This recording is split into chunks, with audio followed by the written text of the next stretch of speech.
नमस्कार, पिंकल मेहरा दोगरा जिले। जैसे आप सभी को पता, आने वाले दिनों में करगिल विजय दिवस आने वाला और उसको लेकर देश भर में कई तरह के कार्यक्रम किए जाएंगे। उसी कड़ी में जम्मू में भी कई कार्यक्रमों का आयोजन किया जाएगा और इसी समय हमारे साथ इस कार्यक्रम जो आने वाले समय में जम्मू में जो कार्यक्रम होंगे, इसके लिए हमारे साथ जो पूर्व सैनिक है वो उनकी संस्था के जो सदस्य है वो मौजूद है। सर, सबसे पहले आपका स्वागत है। सर, किस तरह के कार्यक्रम जम्मू में आप करने जा रहे हैं? जी, बहुत बहुत धन्यवाद।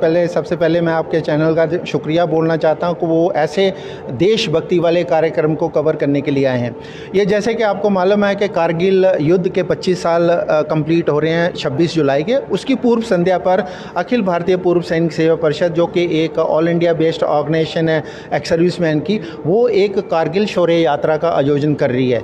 इस यात्रा के अंदर वीर नारी, तीनों सर्विसेज के एक्स सर्विसमैन, एनसीसी के कैडेट्स और देशभक्त नागरिक हिस्सा लेंगे। ये यात्रा JDA parking old bus stand से शुरू होगी, घुमट से होते हुए विवेकानंद चौक जाएगी, वहाँ से रघुनाथ बाज़ार, सिटी चौक, शालामार, इंदिरा चौक और वापस जेडीए पार्किंग में जाकर के समाप्त होगी। मैं आपके चैनल के माध्यम से सभी लोगों से, देशभक्त लोगों से निवेदन करना चाहूँगा कि आप दूसरे आर्मी में नहीं हैं, दूसरे प्रोफेशंस के अंदर हैं, जो सिविल में अपना बिजनेस कर रहे हैं। आप बॉर्डर के ऊपर या एलसी के ऊपर जाकर सैनिकों की तरह युद्ध नहीं कर सकते, लेकिन ये कुछ एक ऐसे मौके होते हैं जिनके ऊपर अगर आप अपनी भागीदारी दिखाते हैं तो वो एक एलसी और आईबी पर सैनिक युद्ध कर रहा है, उस युद्ध के बराबर होगा।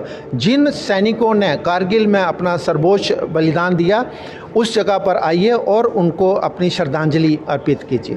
सर, थोड़ा सा हद के सवाल रहेगा, हालांकि ये सही समय तो नहीं है ये पूछने का, लेकिन फिर भी एक आप पूर्व सैनिक हैं। जिस तरह से पिछले कुछ महीनों में जम्मू कश्मीर में घटनाक्रम बदला है और आतंकी वारदातों में एक तरह से इजाफा हुआ है और इन आतंकी वारदातों में हमारे बहुत से जवान हैं जो शहीद भी हुए हैं, आपके तजर्बे के मुताबिक ऐसी कौन सी रणनीति सरकार को या सेना को मौजूदा समय में अपनानी चाहिए जिससे हमारे इन जवानों का जो नुकसान हो रहा है वो ना हो? देखिए, सबसे पहले मैं आपको एक बात बताना चाहता हूं कि ये जो टेररिस्ट को हैंडल करना एक बहुत ही डिफ़िकल्ट सिचुएशन होती है, क्योंकि पहली गोली हमेशा चलाने का जो इनिशिएटिव है वो मिलिटेंट के पास होता है। तो हमारे सैनिक जितने भी शहीद होते हैं, ये पहली चलाई हुई गोली है, क्योंकि आजकल आपको पता है लेटेस्ट वेपन है, 1 सेकंड के अंदर कम से कम भी 100-200 गोलियां उसमें से निकल जाती हैं।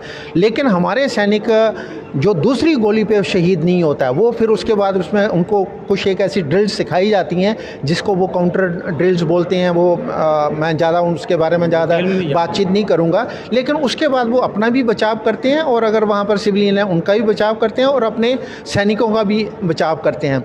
इसके बढ़ने का मेन कारण ये है, हमारे देश के अंदर जो ओवरग्राउंड वर्कर्स हैं, ये ओवरग्राउंड वर्कर्स बहुत ही ज़्यादा एक्टिव होकर के उनकी सहायता कर रहे हैं और कुछ चंद पैसों के लिए बिक रहे हैं, जो अपने देश के साथ में गद्दारी कर रहे हैं। ये बड़े दुख की बात है। वो भी हमारे अपने लोग हैं, लेकिन जो रास्ते से भटक चुके हैं, उनको देश के प्रति अपनी वफादारी साबित करनी होगी और उनको ये सोचना होगा कि क्या उनका ये काम देश हित में है कि नहीं है, क्योंकि उस चीज़ के अगेंस्ट आम जनता के अंदर बहुत ज़्यादा आक्रोश बढ़ता जा रहा है और कहीं ये आक्रोश उस स्थिति पर पहुंच गया कि एक जनसैलाब बन गया, तो वो उस जनसैलाब में बहुत ही निर्दोष लोगों की भी जान जाएगी, जो कि हम बिल्कुल नहीं चाहते।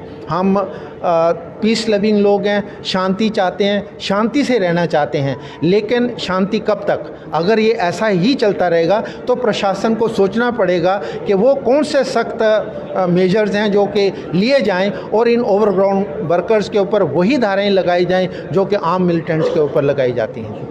तो ये साफ तौर पे इनका कहना था कि जो इस समय मौजूदा जो जम्मू कश्मीर में स्थिति चल रही है, जिसमें सैन्य कर्मियों के ऊपर जो आतंकी हमले हुए हैं, उनमें ये बहुत बड़ा जो कारण मानते हैं वो ओवरग्राउंड वर्कर्स को मानते हैं।